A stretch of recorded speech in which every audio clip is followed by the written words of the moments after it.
Okay, so this is the name of the lecture, The Cause and Cure of Heart Disease. And I'm a chiropractor and I'm saying this. And this is a big deal and I've never said this before. And this is going to go on YouTube and people are going to freak out because I'm saying this. All right, so let's just get into this. All right, so I'm giving you this analogy. Here's a woman using spackle. Let me see if I can take this thing off. There we go. Using spackle to fill holes in a wall, and the spackle is the correct substance to use when filling holes in a wall. And that's what it looks like. And this is what toothpaste looks like. And you can use toothpaste to fill holes in the wall. Has anybody done this before? Yeah, maybe if you rent out apartments. You rent out apartments, don't you? In college, Yeah. yeah. Yeah. So the point is, toothpaste does not belong in the wall, right? But you're supposed to use spackle. Right, you're supposed to use it to brush your teeth. Right, exactly. Okay, so just keep that in mind. It'll come up later. All right, now we're going to talk about how arteries get clogged. Here's a normal artery. This is a drawing. Obviously, it's not a picture. And the point here is that arteries have different layers. It's muscular and there's an inside lining. Okay, simple enough, right? So here's the beginning of heart disease. There's a tear. Raise your hand if you knew this already, that there's a tear that starts the process of clogged arteries. Yeah, they don't talk about this on TV. Medical doctors don't talk about this. When you watch 20/20 or 60 Minutes, they don't talk about this tear in the arteries. This is the problem. This is the start of heart disease. Don't forget the tear. This is the beginning of heart disease. Okay? All right, now you got it. You got it? Okay, good. Okay, now if the arteries have little tears in them, then there's little tiny bleeds that occur underneath the skin. So the little tiny blotches from little tiny tears in the arteries. Got that? Has anybody ever seen this before on somebody, like in real life? Yeah? Anybody else? Okay. Yeah. Okay.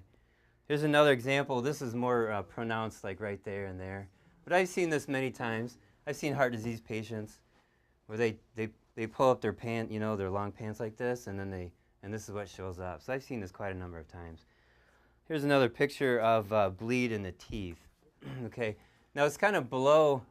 It's still within the tissue. It just kind of shows up kind of like as a dark bruise and some swelling. And let me backtrack a little bit. Notice the swelling here too in the ankles, all right, which is a sign of when somebody has a heart attack, their ankles swell up, or they have congestive heart failure, their ankles swell up. Okay, so this is heart disease, right? I got one more picture. Here's a hand with these bruises. You've seen that before, right? Okay, so heart disease. All right. So actually, these 4 pictures I just showed you, I tricked you. This is actually scurvy. All 4 of these pictures I pulled from the internet are pictures of straight up scurvy. Okay, so what is scurvy? Vitamin C deficiency. Yeah, scurvy is vitamin C deficiency. And what happens when you don't have enough vitamin C? The arteries break open and they tear. So here's a book called Limeys. This is why sailors were called limeys, because they ate limes to prevent scurvy. And they didn't eat oranges because oranges didn't last on the ship as long as limes did. But Ebbett Mitchell, a woman from 1707, was the first person to discover that vitamin C prevents scurvy. Now, in the textbooks of history, it's actually a man from 1750, but forget that, it's actually this woman. And back then, it was actually a recipe that included citrus and eye of newt and tail of lizard. I'm just kidding. But it was this strange concoction of stuff, but it was actually the citrus that did it. All right, moving on. So now you got this tear, and then this plaque forms where the tear occurred. Okay, now what is the plaque? The plaque is cholesterol. Cholesterol. Yes. Cholesterol is toothpaste in the wall of your apartment, your cheap apartment that you're trying to paint real fast. Cholesterol does not belong here. Okay, but it ends up there because of the tear. It just ends up there. It just like gets stuck in there. That's what happens. Does that make sense? Okay, so cholesterol is a temporary patch to repair the tear that is not being repaired because of a deficiency of vitamin C. You got that? Now there's more to it, so just follow along here with me. All right, they're a temporary patch for tears in the arteries, cholesterol. All right, now let's talk about repairing arteries. Real vitamin C repairs tears in the arteries. That would be like spackle. That's why I have this picture of spackle. It's the correct thing to do. Real vitamin C comes from citrus. So real vitamin C is different than the vitamin C that you find at the health food store. The government says that vitamin C is ascorbic acid. Do you know this? When you read the label of vitamin C, it says ascorbic acid, 500 milligrams. Okay, but real vitamin C is a big molecule with many things in it, including, this says tyrosinase organic copper, bioflavonoid complexes, ascorbigen, P, J, and K factors. There's a bunch of stuff in vitamin C. It's a big thing.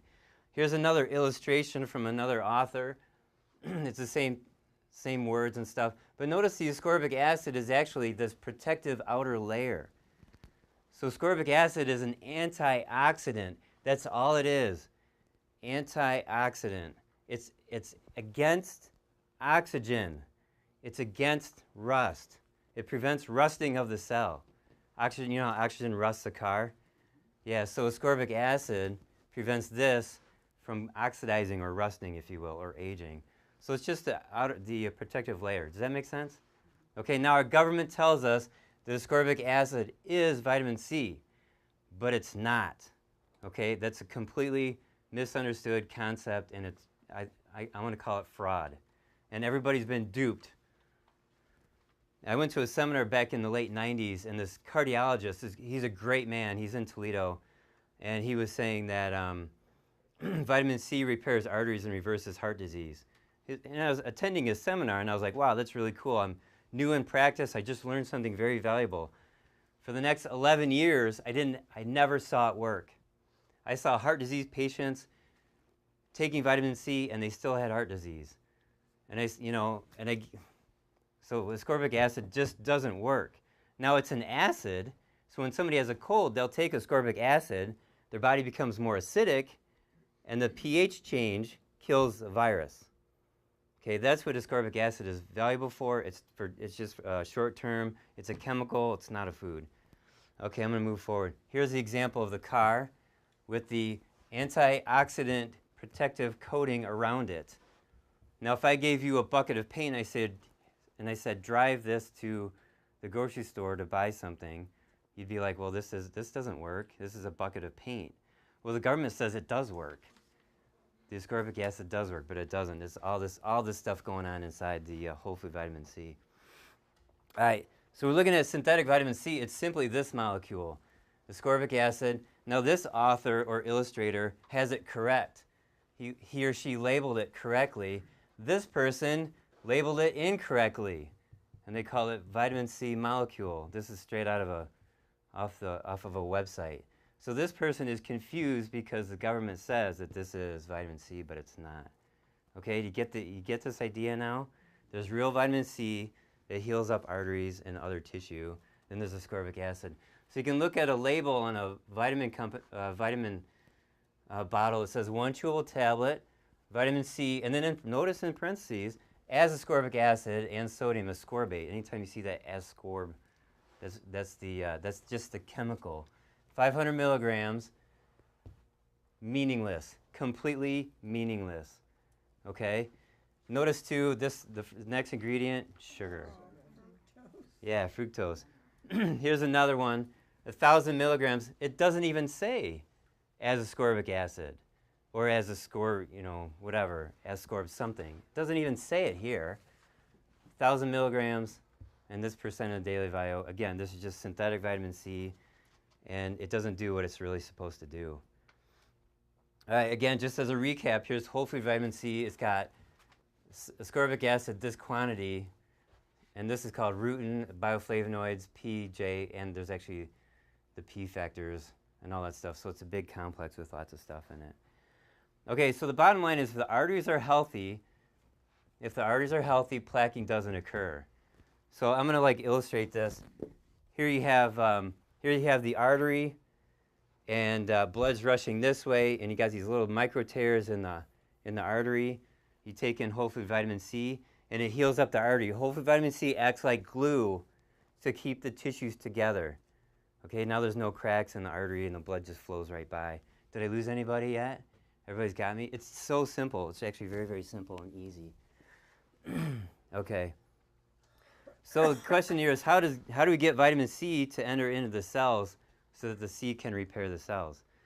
Okay, imagine this is a cell, and there's these portals, if you will, and there's different shapes, and you have vitamin C entering into the cell through one of these, and it has to match up exactly with that portal.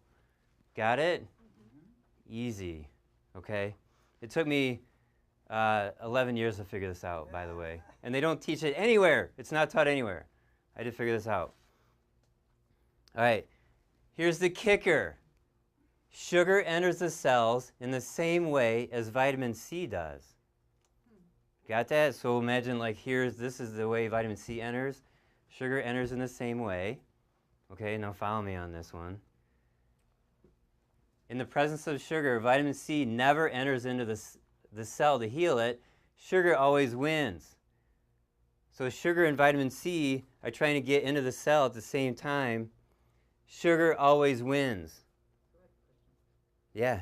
If you like drink orange juice, would you be getting, it would have to be a whole orange juice, or, you know, if there's sugar added, it wouldn't, you know, just... The question is how much sugar is in the orange juice, and how much, you know, that sugar is preventing the vitamin C from getting into the cells.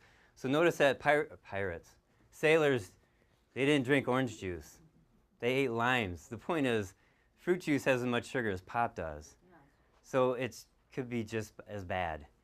And so if you have heart disease or you got clogged arteries, don't drink any fruit juice. You got to stay away from sugar and keep the quantity of sugar really low. If it comes from an orange. Yeah, even if it comes from an orange. Yeah. Yeah, because the quantity is just so high. You're asking about the quality of the sugar. The quality of sugar from an orange is way better than the quality of sugar from a cookie. But the quantity is still very, very high. Yeah, see, because I was eating oranges thinking that I was getting the vitamin C I needed because I was eating a whole fruit or whatever. Yeah, that's fine. Yeah, eating oranges is good. That's good. But you got to look at the total amount of sugar throughout the day. Yeah, let me go forward here. And keep this in mind. So now with the standard American diet with some cereal in the morning, low-fat milk, which is basically sugar, in the morning, orange juice, toast in the morning. That's all carbs and sugar. And then you got lunch. Most people have 2 servings of fries a week in this country. So there's going to be fries in there, pop, and then dinner, spaghetti, bread. It's just all high carb. Americans eat between 300 and 500 grams of carbs a day, and it really should be 125 or less. So we're eating extreme amounts of carbohydrates. So, you know, that's why we have incredible amounts of heart disease, diabetes, and then cancer is fed by sugar. Okay? So when you reduce the carbohydrate down, the grams of carbs per day, then there's less sugar in the blood, and now the vitamin C can enter into the cells to repair them, and now arteries can be repaired. So I hear all the time, heart disease patients come back from their MD saying, I need to do low-fat diets. Wrong. That is wrong. That is not the way you deal with this. And they go on turkey and chicken, and they miss their filet and they miss their cheeseburger without the bun. I put people on adequate amounts of fat, adequate amounts of protein, and reduce the carbs. And this has been known for 200 years, by the way. And even the AMA used to promote this from 1800 through 1940 something. The AMA knew it, but then that information got convoluted. So that's the deal. That's how you repair arteries. So let's get into that. Number 1, how to reverse heart disease. Step 1, no sugar. It's just that now we've done this for, oh boy, hundreds, maybe 1,000 patients in this office over the last 4 years. And we've seen the results. And so this chest pain goes away, the fatigue goes away, the heaviness. A lot of times left shoulder pain is related to the heart and the aorta and the arteries that go back into the heart. So even a little tiny spot of pain right here, we fix that because we've addressed the heart. Okay, I'm going to keep going here. So no sugar, no foods that act like sugar. White bread, white pasta, white rice, any kind of white flour product. Not only does this have no nutrition, but it's high in carbs. Plus they add in bromine, which is a flame retardant, and it's extremely poisonous. And there's only one national brand that has no bromine in it. That's Pepperidge Farms. And there's one local brand that has no bromine in it, Zingerman's. Like 75% of Zingerman's bread has no bromine in it. It has to say unbrominated in the ingredients. Okay, then number 2, step 2, take real vitamin C. Our favorite company is Standard Process. They have Cataplex C, and then another one called Ceruta Plus, another one called Ceruta. Back in 1950-something, when this one was introduced, Dr. Royal Lee, who made this, said this is like Roto-Rooter for the arteries. And it is. And I've used it over and over again to open up arteries. And we have this machine. Oh, can you pull that machine out here? It's called the DPA test. DPA stands for digital, which is finger, digital pulse wave analyzer. So when the heart beats and the blood comes pumping through these arteries, the arteries go like this, and there's a red light that shines. I need to move that chair and stuff. And this machine shines this red light into the fingers, and then the arteries pulse like this, and it bounces the light back into the machine, and based on that, you can find 7 things about the heart and arteries. It gives you an age for your arteries. It finds out how occluded your arteries are. All right, so this is the machine right here, like that. And this goes on your finger. It takes 1 minute, and it just gets clamped on your finger. Now this is incredible. It's FDA approved. It sells really well in Europe. Hospitals here won't buy it because it's too cheap. It costs 10 grand. It'll replace, I swear, I'm not kidding. It replaces about $5,000 worth of testing at the hospital. We charge $45 for it.